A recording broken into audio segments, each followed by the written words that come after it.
khairukum man ta'allama al-Quran wa 'allamahu. Sebaik-baik kalian adalah orang yang belajar Al-Quran dan mengajarkannya. Sadaqala Rasulullah sallallahu alaihi wasallam.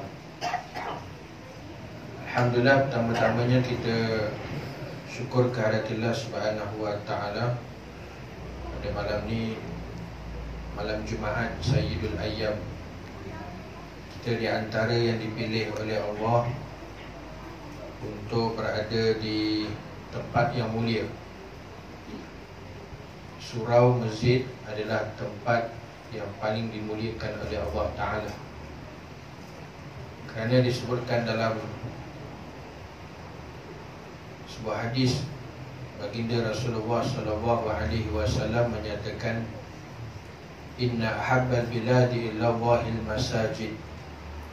Sesungguhnya tempat yang paling dikasihi, dicintai oleh Allah di atas muka bumi ini adalah di masjid. Di masjid-masjid. Masjid juga dipanggil sebagai rumah Allah. Jadi kita di antara yang beruntung sebenarnya. Dalam ramai-ramai hamba Allah, Allah Ta'ala pilih kita saat dan ketika ini. Di antara waktu maghrib dengan isyak ini, Allah Ta'ala dudukkan kita, pilihkan kita untuk berada di dalam tempat yang dimuliakan, tempat yang paling dikasihi oleh Allah Ta'ala di atas muka bumi ini, di masjid. Dan Alhamdulillah, seterusnya Allah Ta'ala lagi berikan kita kesempatan dalam waktu yang singkat ini untuk kita berada di majlis ilmu, ataupun juga yang disebut sebagai taman-taman syurga. Kerana majlis ilmu ini juga disebut sebagai taman syurga, Raudatun min riyadil jannah, satu taman daripada taman syurga. Kalau kita pergi Masjid Nabawi di Madinah Al-Munawwarah, maka ramai berebut untuk para jemaah mengambil peluang dan kesempatan untuk masuk di dalam raudah, untuk berada di dalam raudah. Raudah, apa yang disebut sebagai raudah? Raudah tu taman syurga. Raudah tu taman syurga.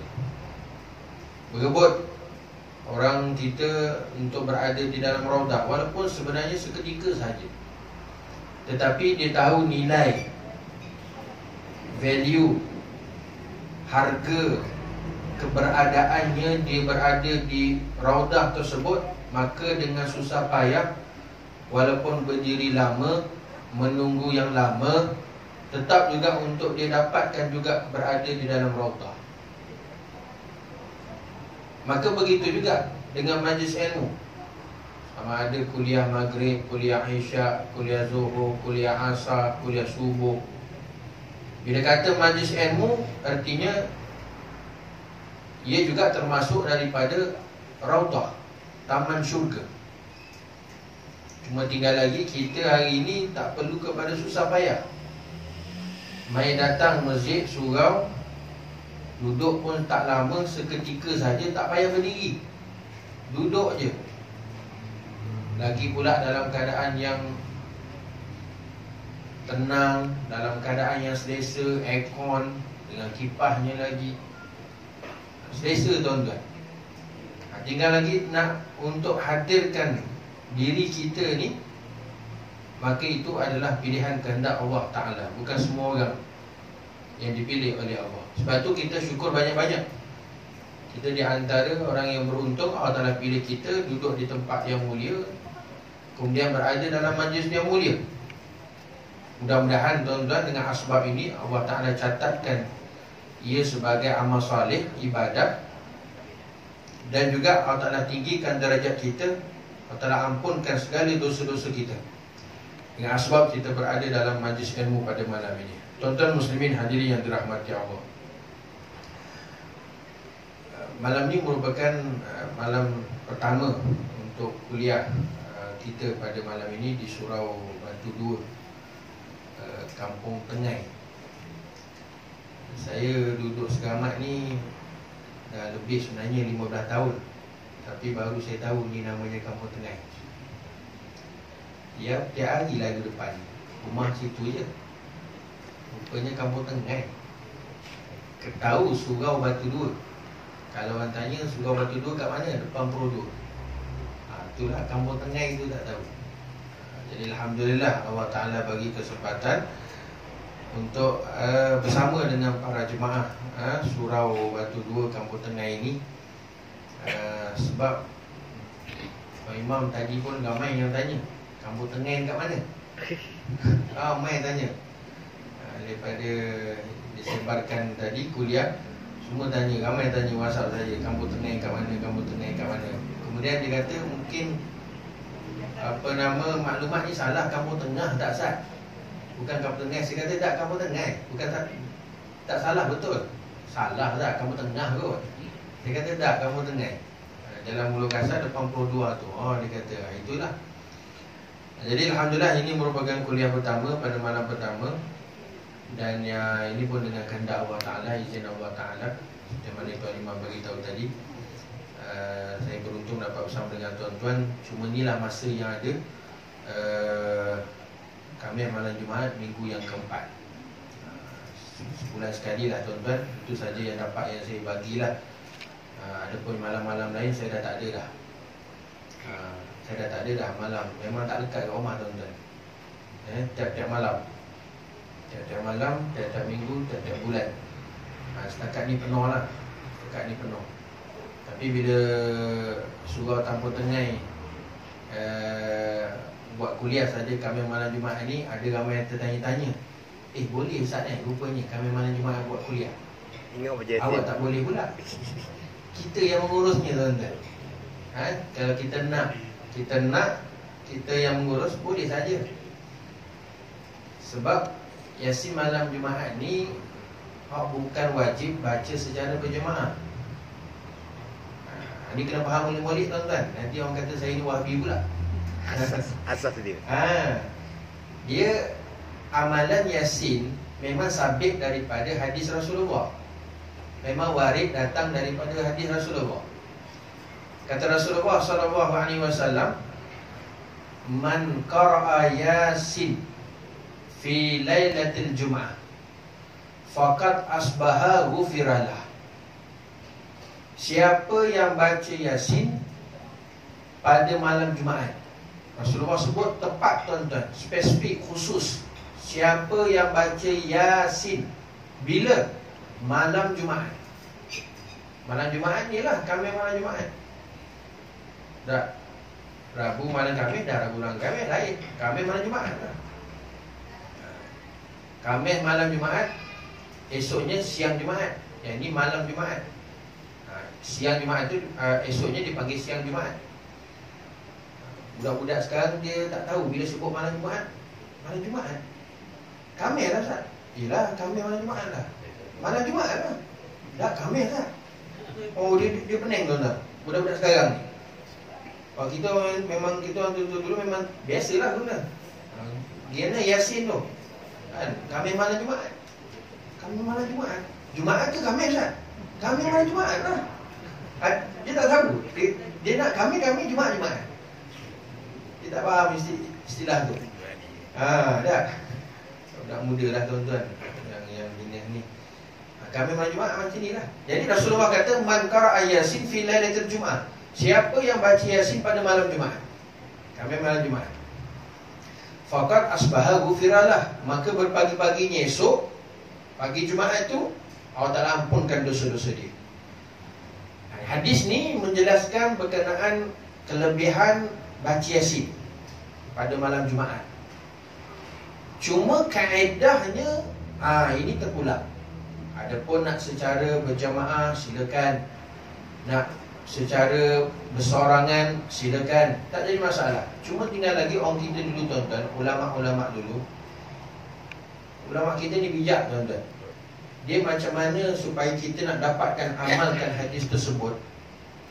Maka kalau untuk digerakkan secara persorangan, untuk kita baca sorang-sorang dan untuk diberikan kekuatan untuk istiqamah malam Jumaat kita dapat baca Yasin, agak tak ada kekuatan. Sorang-sorang maklumlah. Jadi ulama kita terdahulu, dia telah fikir macam mana cara supaya dijadikan amalan. Dan dalam masa yang sama kita dapat amalkan hadis tersebut, dan kita dapat kelebihan tersebut. Maka dianjurkanlah mai ramai-ramai datang masjid, datang surau kami malam Jumaat, lepas maghrib kita baca Yasin.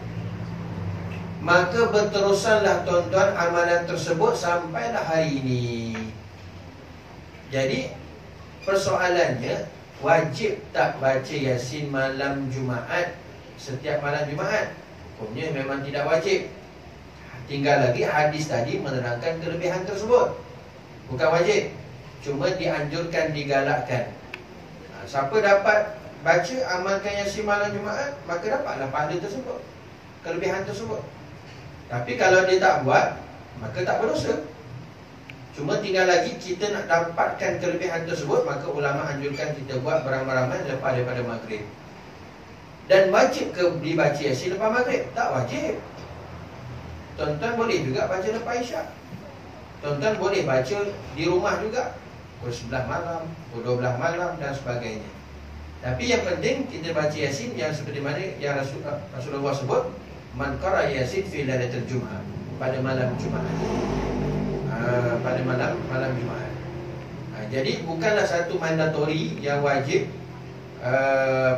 kita untuk baca Yasin pada lepas maghrib, setiap di surau atau di majlis, tidak wajib.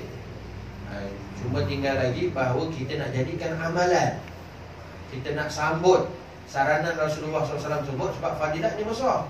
Diampunkan dosa kita oleh Allah Ta'ala. Berpagi-pagi, pagi Jumaat tu, lantaran malam tadi baca Yasin, pagi-pagi tu Allah Ta'ala ampunkan dosa kita. Kan besar tu kelebihannya. Itu saja.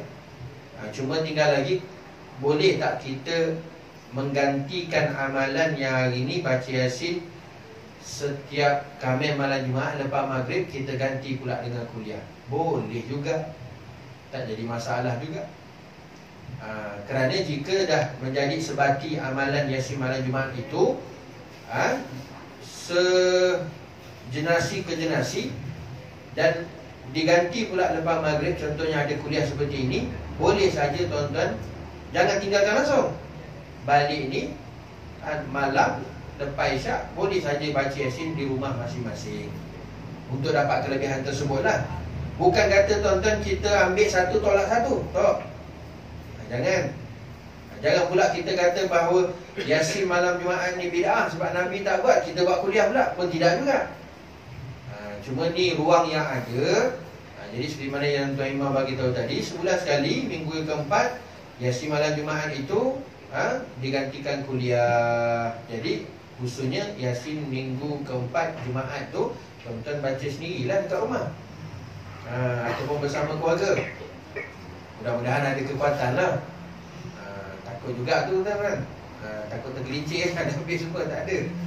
Tapi maknanya boleh untuk kita mengadakan kuliah. Bukan dia satu mandatori yang mana wajib baca Yasin selepas daripada maghrib.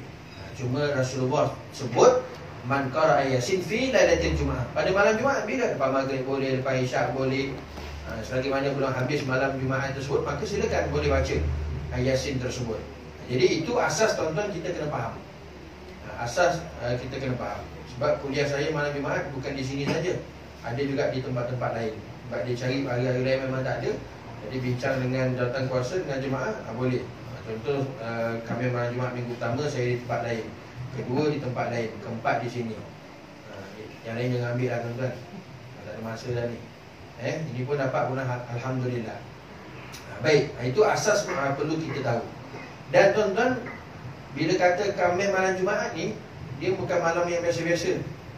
Dia malam yang disebut sebagai Sayyidul Ayyam. Sayyid maknanya penghulu segala hari. Malam Jumaat ataupun hari Jumaat disebut nama Sayyidul Ayyam.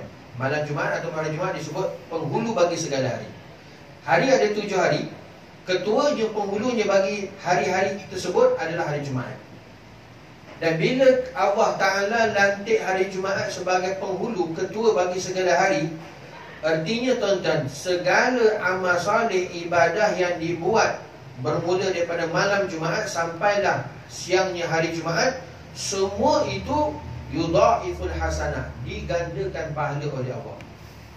Contoh, kita ada kuliah ni malam Jumaat. Pahala kuliah malam Jumaat ataupun pahala kuliah hari Jumaat tak sama dengan pahala kuliah hari Rabu. Tak sama tuan-tuan. Sedekah tuan-tuan hari Jumaat, malam Jumaat ataupun hari Jumaat, sedekah tuan-tuan pahalanya tak sama sedekah tuan-tuan pada hari Selasa. Tak sama. Begitu juga dengan Quran, begitu juga dengan zikrullah, begitu juga dengan amalan-amalan lain. Tak sama tuan-tuan, nilai pahalanya amalan itu dilakukan pada hari Jumaat.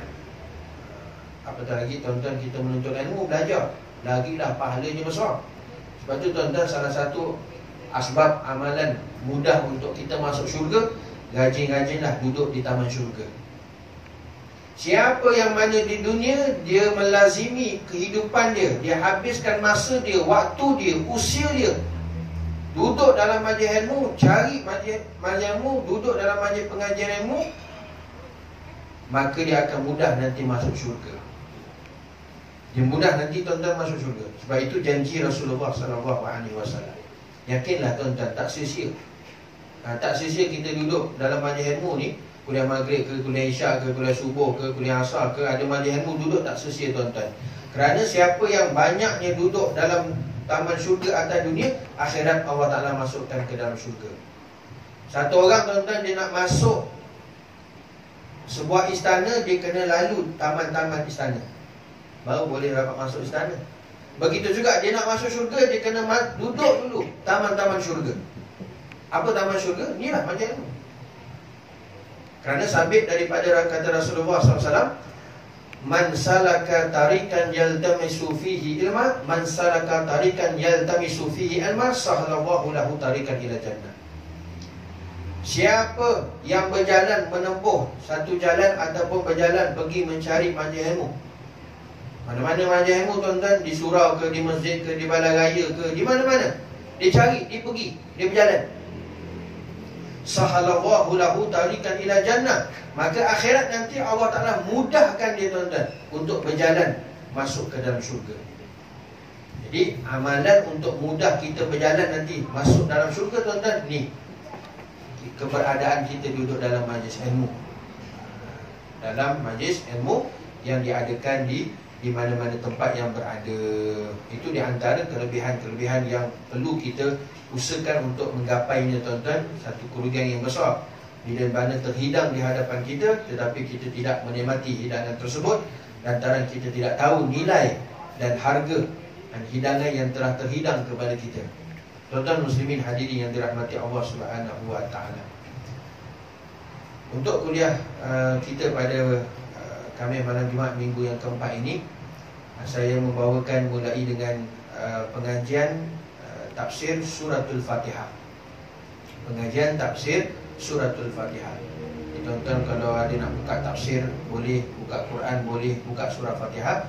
Jadi insya-Allah kita usaha sama-sama untuk mendalami, menggali samudera dalam suratul Fatihah ni yang sangat hebat tuan-tuan.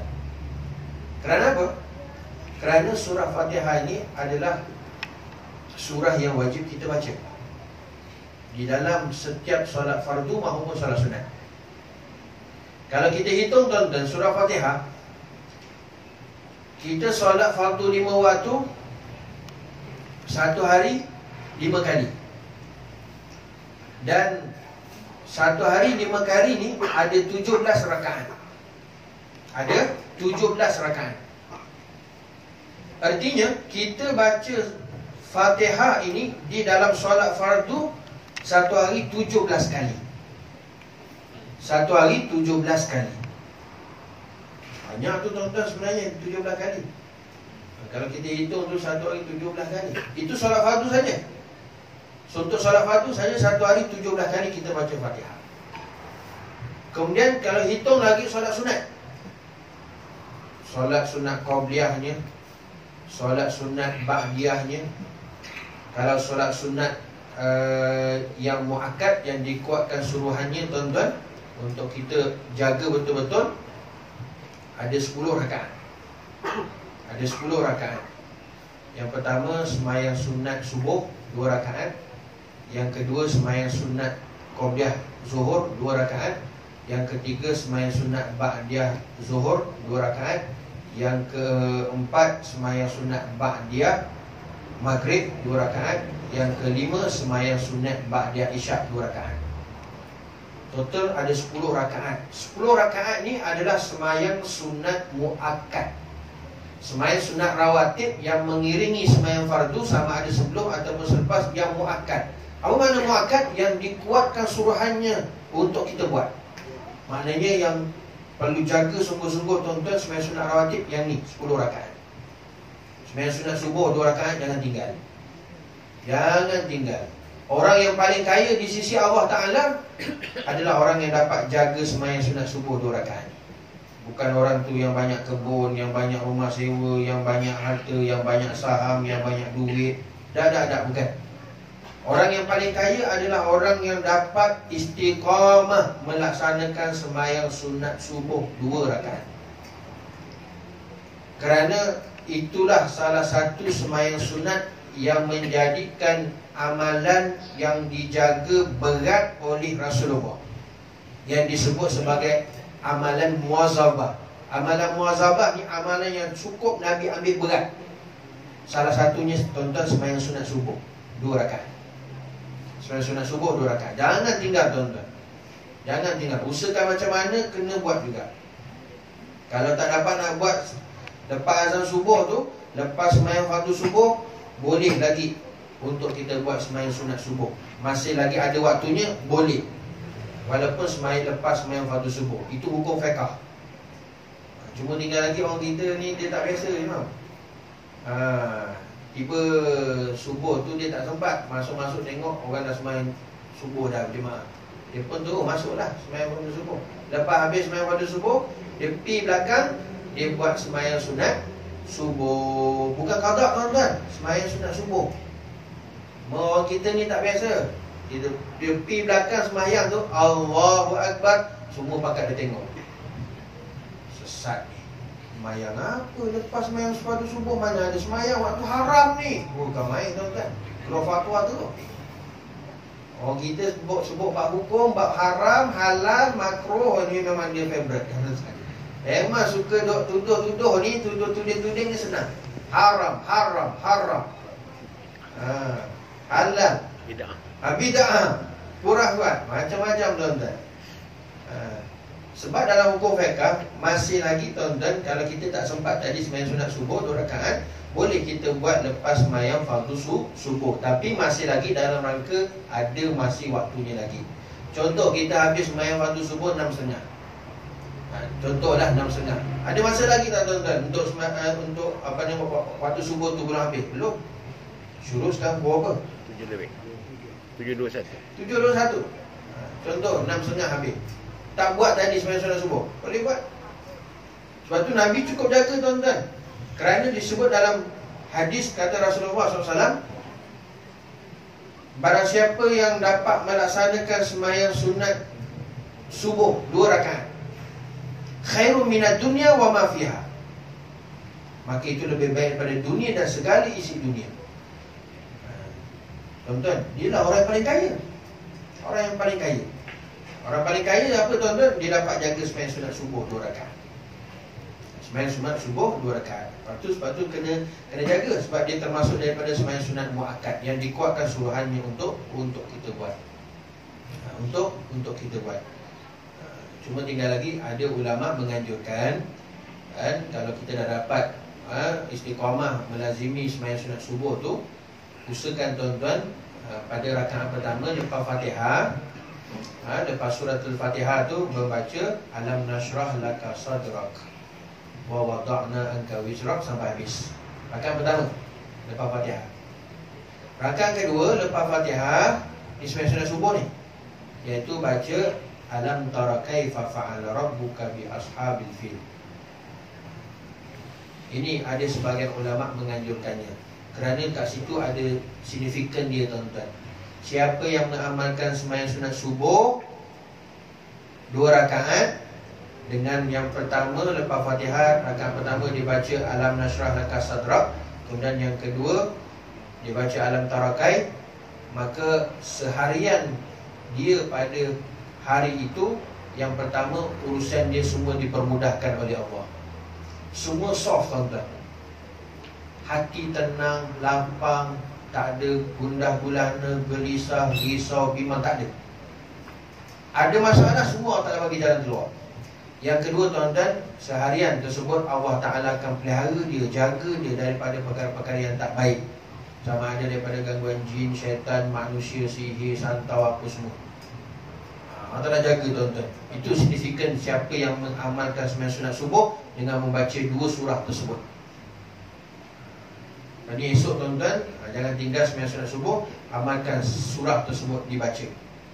Kerana alam nasrah tersebut, Allah Ta'ala menyatakan, alam nasrah laka sadrak. Adakah bukan kami, yang ini Allah Ta'ala, melapangkan dada engkau, wahai Muhammad? Jadi signifikan daripada surah tersebut, siapa yang mengamalkannya, tuan-tuan, insya-Allah seharian tersebut hati dia tenang, lapang, tak ada gelisah, tak ada benda yang menyedihkan. Semua mudah urusan dia, tuan-tuan. Kemudian dibaca rakaat kedua tadi, alam tarakai. Signifikan dalam ayat tersebut, Allah Ta'ala menyatakan, alam tarakai fa fa'ala rabbuka bi ashabil fil. Adakah kamu tidak melihat bagaimana Allah Ta'ala perbuat kepada tentera bergajah? Tentera bergajah, Abraha nak serang pada Kaabah, Allah Ta'ala hancurkan. Tarmihim bihijaratin min sijil. Hancur habis semua. Jadi siapa yang amalkan tersebut, maka insya-Allah seharian Allah Ta'ala pelihara daripada orang nak buat inyaya, nak buat zalim, nak buat benda yang tak baik pada dia, Allah Ta'ala jaga. Ni tuan-tuan. Maka ulama menyatakan, inilah yang dijadikan amalan dari ulama-ulama kita, tuan-tuan, tak pernah tinggal membaca 2 surah tersebut dalam sembahyang sunat qabliyah subuh ataupun sembahyang sunat subuh 2 rakaat, tuan-tuan. Lepas tu baru sembahyang waktu subuh. Sebab tu, tuan-tuan, jarak antara azan dan iqamah untuk subuh tu dia tak sama dengan waktu lain. Dia jaraknya lama. Bukan lama sangat pun, panjang sikit daripada yang lain. Kalau contoh azan zuhur, contoh pukul apa? Zuhur 1.24. Qamat pukul apa biasanya? 10 minit. 10 minit. Okey lah. Tapi untuk subuh dia bukan 10 minit. Dia paling tidak pun 15 minit. Kalau nak sama pun 10 minit. Jangan bagi bang 5 minit. Kerana ulama kata dalam hukum fiqh ni, yang pertama, kenapa bagi azan dengan iqamah untuk subuh ni dia agak panjang? Dia hukum, tuan-tuan, dia bukan saya saja, tak. Dia ada hukum kat situ. Lepas tu ada satu tempat tu jemaah dia tak setuju. Dia kata tak boleh, tak lama sangat, kami dah noreh. Maka masalah noreh tak noreh, tuan-tuan, dekat situ dia ada hukum dia. Tuan-tuan patuh hukum dia, adab dia. Tuan-tuan noreh walaupun keluar lambat, kita getahnya banyak. Iya, jagalah sungguh. Kita ikut akal kita. Makin awal pagi kita noreh, makin banyaklah getah kita dapat. Itu akal kita, tuan-tuan. Kita kena faham sunatullah. Allah Ta'ala buat bukan mengikut akal. Orang kita tak faham. Orang kita tak faham. Ni lagi dulu, tuan-tuan, masa tahun bila, 10 tahun lepas, masa tu harga getah mencanak naik, memang tinggi betul. Masa tu, tuan-tuan, pukul 2 pagi, 3 pagi, pergilah. Satu hari 3-4 kali noreh. Sampai tanya, Cik, sembahyang subuh kat mana? Dalam kebun. Iya ke? Kalau sempat-sempat dah, Ustaz, Allahu Akbar. Dia nak kejarnya dunia, gadaikan agama, tuan-tuan, tak ada nilai. Tak ada barakah. Tak ada barakah. Bila kita dahulukan akhirat, dulukan agama, dulukan sunnah Nabi, Allah Ta'ala akan bagikan dunia lebih pada kita. Kita jangan ikut, tuan-tuan, rezeki ni jangan ikut akal kita. Tak. Rezeki ni, tuan-tuan, yang kita faham apa? Dapat melalui apa? Kerja. Kerja kan? Kerja, usaha. Ya, memang betul. Tapi itu cara untuk dapat rezeki itu daripada kerja itu daripada asbab yang paling rendah sekali. Dipanggil asbabul yang sebab-sebab yang paling rendah sekali. Asbabul asfal.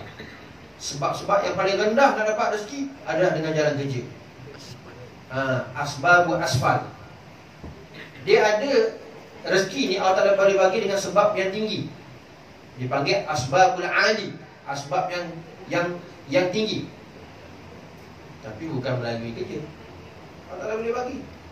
Itu yang tuan-tuan hafal ayat 1000 dinar tu. Wa yarzuq min haitsu la yahtasib. Allah Ta'ala bagi rezeki dengan jalan yang tidak disangka-sangka. Tanpa penat lelah, susah payah, apa semua. Tapi kena gunakan asbab ali, asbab yang tinggi.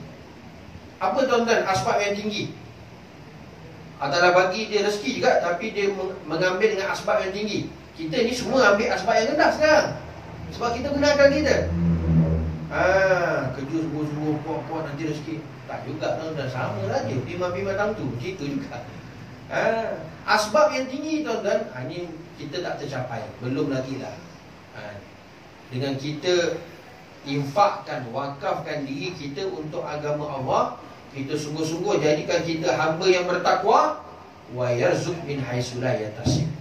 Allah akan bagi rezeki yang tidak disangka-sangka, bukan melalui dengan jalan kerja susah payah dan sebagainya.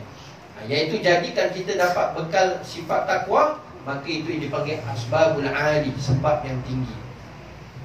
Sebab tu orang yang bertakwa ni tuan-tuan, ataupun wali bin awliyaillah, kekasihnya Allah Ta'ala ni, dia tak ada risau tentang rezeki. Tapi rezeki mencurah-curah. Kadang kita tengok, dia ni kerja apa? Macam tak kerja je. Tak, dia kerja. Kerja dengan Tuhan, kerja dengan Allah. Amal ibadah dia hebat tuan-tuan, zikir dia hebat, selawat dia hebat. Selawat bukan 1000, 2000. Itu kekasihnya Allah Ta'ala. Sebab bila dia ada sifat takwa tuan-tuan, dia menjadi kekasihnya Allah. La khaufun alaihim wa la hum yahzanun. Sedikit pun tidak ada ketakutan tentang rezeki dalam kehidupan dia. Tak ada. Kita bukan main, tak boleh Zat, kena juga Zat. Jangan buat pasal harga barang dah mahal sekarang ni. Sekarang habis sekarang. Kita dah macam itu lah. Sebab kita bukan ambil asbab yang tinggi, kita ambil yang rendah. Kita ikut akal kita. Tapi jangan pula tuan-tuan esok berhenti kerja pula. Awak bang berhenti lah kerja lah. Saya nak ambil asbab yang tinggi Ustaz. Jangan buat pasal. Itu bukan makam kita lagi. Belum Dia bukan belum boleh buat tak. Dia anugerah pilihan Allah Subhanahu Wa Ta'ala. Tapi kita kena usaha, kena capai, kena dapat. Sebab tu tuan-tuan tengok wali Allah, kekasihnya Allah, orang yang takarub dengan Allah, orang yang ada sifat takwa, ada kerja macam berat-berat macam kita. Pandang, nyawik, tak ada. Dia ada ya sikit-sikit je lah. Tapi sebab jadikan sebab dia. Tapi Allah Ta'ala bagi rezeki tuan-tuan, Masya Allah, tabarakallah. Lepas tu tuan-tuan, jangan minta. Jangan minta apa? Jangan minta jadi kaya. Minta cukup dengan Allah Ta'ala. Jangan minta kaya, minta cukup. Kerana berapa ramai orang yang kaya tapi tak cukup. Minta cukup tuan-tuan. Siapa yang dapat kecukupan, dia rasa cukup tuan-tuan, dia itulah orang yang kaya. Bukan duit yang bagi kita kaya, ataupun duit yang bagi kita tenang, harta yang bagi kita tenang, jawatan pangkat bagi kita tenang, kaya tak. Tapi jangan minta kaya, minta cukup. Cukup. Kerana berapa ramai orang kaya tuan-tuan. Tuan-tuan jumpalah. Saya jumpa orang paling kaya. Bukan paling kaya lah tuan-tuan. Tanah dia je lebih kurang 400 hektar. 400 hektar. Sebelum ni saya jumpa 100 hektar. Saya katakan dah banyak dah sawit ni, Mak. 100 hektar. Dia kata banyaknya ji. Dia kata rupanya ada lagi 400 hektar. Ya Allah. Cukup ni? Tak cukup Ustaz. Ada orang lain nak jual tanah tak? Dia tanya lagi. Kalau Ustaz ada dengar-dengar ada siapa nak jual kebun, beritahu saya Ustaz. Tak cukup lagi ke ni 400 hektar? Dah, kalau ada lagi boleh lagi. Nampak? Dah, sebab tu jangan minta kaya, minta cukup. Berapa ramai orang kaya masih tak cukup. Tak cukup. Kita minta cukup. Bila cukup tuan-tuan, dia lah sebenarnya orang paling kaya. Walaupun tidak berharta. Walaupun 1 hektar pun tak ada. Walaupun 1 hektar pun tak ada. Sebab tu minta cukup, bukan minta kaya. Sebab tu minta tenang, jangan minta senang. Minta tenang tuan-tuan. Hidup ni kena tenang, dapatkan sakinah. Jangan minta senang. Berapa ramai orang senang tuan-tuan, tapi hidup dia tidak tenang. Ramai. Jumpa senang renang tuan-tuan, ya Allah. Satu hari tu dia jemput, masuk dia punya tandas dia, tandas dia penuh cermin. Dia kata macam mana ni, mana semua cermin. Dia tandas dia, macam mana nak buat ni. Kalau semua cermin kan. Nampaklah kan, kering, bersih tuan-tuan. Pantang ada basah tak boleh. Mewah, kata boleh tidur, tandas tu boleh tidur. Tapi hidup tak tenang. Hidup dengan tenang. Dia kata apa? Ustaz tahu tak? Kami pernah satu keluarga Ustaz tidur dalam kereta. Saya kata, Datuk, kenapa tidur dalam kereta? Rumah besar ni, banglo. Tak tahu Ustaz, rasa tak tenang, rasa gelisah, rasa takut. Kami tidur dalam kereta. Ya Allah, bagi kita sudah ada banglo. Sebab tu bukan minta senang, minta tenang. Berapa ramai orang senang tapi tak tenang. Tapi bila dia tenang, dia lah yang dapat kesenangan. Dia dapat kesenangan. Sebab tu penting dalam perkara itu, bab rezeki ni tuan-tuan. Sebab tu orang yang bertakwa ni, dia tak ada risau. La khaufun alaihim, tak ada pun pada mereka ketakutan, rezeki, tak ada jawatan, tak ada pangkat, tak takut, tak ada apa semua, tak ada risau. Allah Ta'ala bagi semua. Walahum yahzanun, dan orang yang ada sifat takwa ni, dia sikit pun tidak ada sedih. Sedih pada apa yang berlaku ni, tak ada sedih tuan-tuan. Tak ada apa yang menyedihkan dan sebagainya. Harga naik ke, harga turun ke apa, tuan-tuan tak sedih. Kerana dalam hati dia hanya ada Allah. Tiada dunia, tak ada pangkat, tak ada jawatan, tak ada makhluk, tak ada. Nampak? Itu dari segi asbab rezeki tuan-tuan. Kita ni masih bawah lagi menggunakan asbab yang bawah, tapi usahakanlah juga tuan-tuan, jangan tinggalkan agama, jangan tinggalkan amal perintah Allah Subhanahu wa taala. Maka sebab itu, macam mana sekalipun tuan-tuan, lepas tu kena ada lebih sikit masa, waktu nak iqamah dipanjangkan sikit berbanding dengan solat-solat yang lain. Supaya yang pertama, kata ulama fuqaha, untuk bagi kesempatan untuk orang yang bersahur. Ada orang bersahur tuan-tuan, dia bersahur, apa semua bersahur, dah. Kemudian depan sahur, masuk pula waktu subuh, kemudian dia nak buat persiapan apa semua, sempat lagi tuan-tuan dia pergi sembahyang berjemaah di surau ataupun di masjid. Tuan-tuan bayangkan kalau 5 minit, subuh 6.10, azan 6.15, 5 minit. Bukan orang kata orang sahur, orang yang baru bangun ketika azan 6.10 tu, dia terkejut tu bangun. Itu belum bangun lagi, baru duduk dekat katil. Baru nak bangun dia pergi bilik air 6.15, Allahu Akbar, Allahu Akbar. Naik balik atas katil. Naik balik atas katil tuan-tuan. Jangan buat macam itu tuan-tuan. Kat situ ada hukum. Kita patut ikut hukum. Jangan 5 minit. Jangan 5 minit. Paling tidak pun 10 minit. 10 minit pun awal lagi tuan-tuan. 15 minit. Biasa saya kempen dekat masjid-masjid surau satu seramat ni, memang kena lamakan sikit, paling tidak pun 15 minit. Mana 6.10 azan, 6.15, 6.20.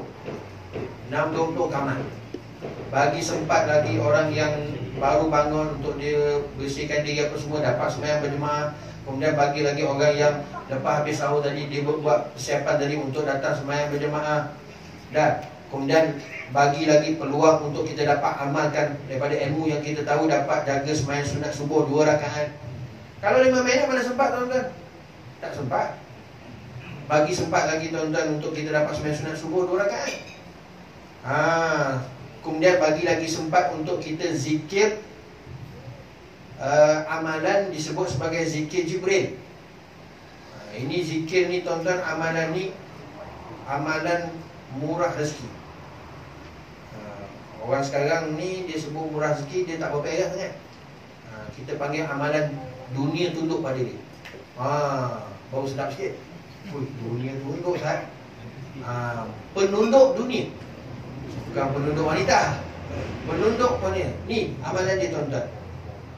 Sungguh Pak Haji, buat amalan ni, ya Allah, tuan-tuan tak payah susah-susah, penat lelah, letih, apa semua. Dunia mai datang pada kita. Dunia tunduk tuan-tuan pada kita. Dan amalan ni bukan amalan yang biasa-biasa ni. Amalan ni Rasulullah ajar. Ada sahabat dia jumpa Rasulullah. Dia kata, ya Rasulullah, aku ni orang susah ya Rasulullah. Aku ni golongan B40. B40 lah. B40 yang paling rendah. Kan ada berapa lagi? Tak ada. Minta maaf tuan-tuan kalau terasa. Nama Rasulullah. Tak ada. Contoh je. Saya nak relatekan sekarang ni lah. Sahabat ni dia susah. Dia kata, ya Rasulullah, aku ni susah ya Allah. Aku ni susah ya Rasulullah, miskin. Kais pagi makan pagi, kais petang makan petang, ekonomi susah. Ya Rasulullah, mintalah doa pada Allah Ta'ala, duk bagi aku kesenangan sikit. Bukan nak jadi kaya raya, minta senanglah sikit. Susah sangat ni kan? Sampai bila nak duduk dalam B40 kan? Itu saja. Kemudian Rasulullah SAW ajarkan tuan-tuan satu amalan kepada sahabat tadi, yang miskin, susah, apa semua tadi, yang rezeki sempit. Rezeki ni tuan-tuan semua orang ada. Cuma dia lancar tak lancar saja. Ada yang lancar, ada yang laju, ada yang perlahan, ada yang tersekat-sekat. Tapi tetap ada juga. Kalau tersekat-sekat, tetap ada jalan. Cuma dia sikit. Kalau tak ada langsung, matilah tuan-tuan. Sebab selagi mana satu orang tu hidup, maknanya rezekinya ada. Bila rezekinya tak ada, maknanya dia mati. Itu dia ada pertalian tuan-tuan. Mati dengan rezeki ni rapat. Hubungan dia rapat. Kenapa dia mati? Rezeki dia habis. Bila mana rezeki dia habis, dia mati. Dia rapat tu tuan-tuan. Lagi tuan-tuan selagi mana hidup, jangan risau lah. Rezeki tu ada. Kerana rezeki dia kejar kita ni seperti mana maut kejar kita.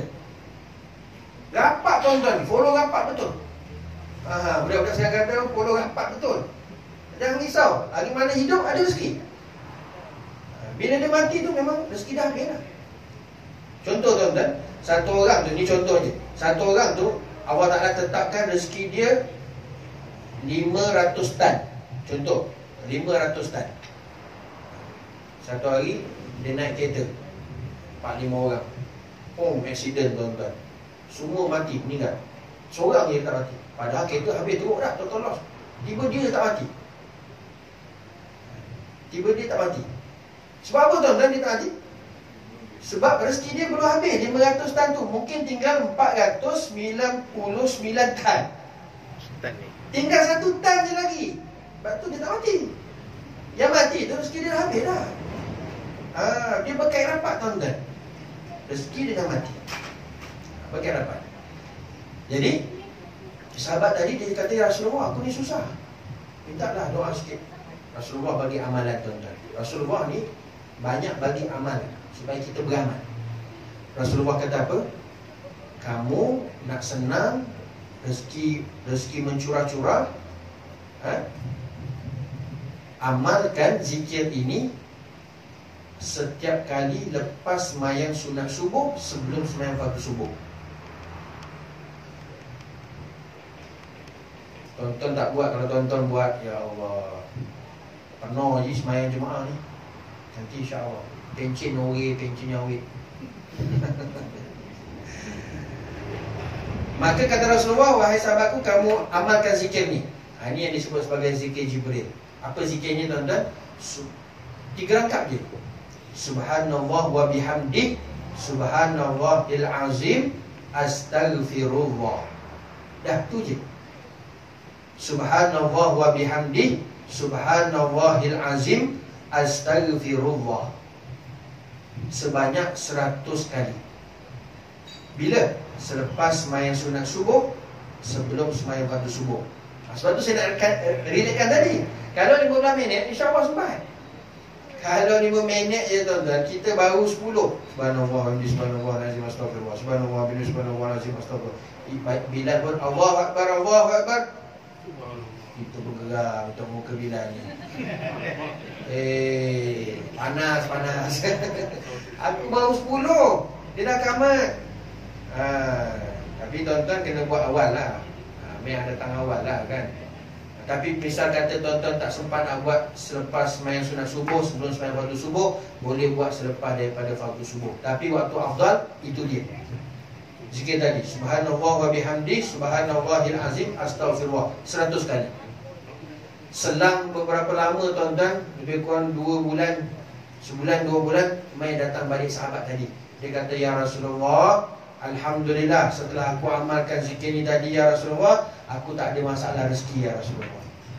Senang, rezeki murah tuan-tuan. Itu juga disebut kata ulama, ini amalan penunduk dunia. Siapa yang amalkan, dunia tunduk pada dia tuan-tuan. Allah, dunia tunduk pada dia. Tuan-tuan amalkanlah. Cukup. Kerana itu sunnah Rasulullah. Rasulullah ajar. Bukan saya ajar, bukan tok guru saya ajar, tak. Rasulullah sebut amalan tersebut. Tinggal lagi kita nak hidupkan, nak amalkan sunnah tersebut, zikir tersebut. InsyaAllah tuan-tuan, rezeki lancar. Tapi baru buat esok, nak dapat tahu lusa, jangan haraplah tuan-tuan. Dah kuliah bulan depan, dia tanya balik, tak ada apa-apa pun Ustaz. Berapa lama bang buat? Baru 2 minggu.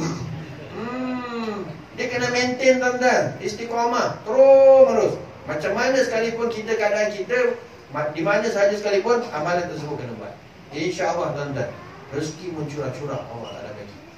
Sebab tu saya nak sebutkan tadi penting, gapkan tadi lama sikit. Kamat kepada untuk subuhnya tadi, dia agak lama seperti mana, dia agak lama sikit seperti mana, tidak seperti mana solat-solat yang lain.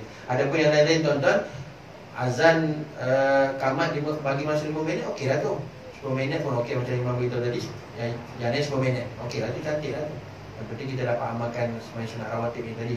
Tuan-tuan muslimin hadirin yang dirahmati Allah Ta'ala. Jadi kita nak sebutkan tadi bahawa total semua sekali sembahyang sunat rawatib itu ada 10 rakaat. 10 rakaat pun kita wajib baca surah Fatihah. Jadi hitung-hitung tuan-tuan, rupa-rupanya masuk solat fardu 17 rakaat, 17 kali. Masuk lagi sembahyang sunat rawatibnya, sembahyang sunat yang muakkadnya, sembahyang sunat ghair yang muakkadnya, hitung-hitung tuan-tuan, kurang lebih 60 ataupun 70 kali Fatihah kita baca dalam satu hari. Banyak tak banyak? 60 ataupun 70 kali. Banyak tuan-tuan untuk kita baca Fatihah tersebut. Tuan-tuan muslimin hadirin yang dirahmati Allah, kita azan dulu lah, insya-Allah. Kita bagi kalian.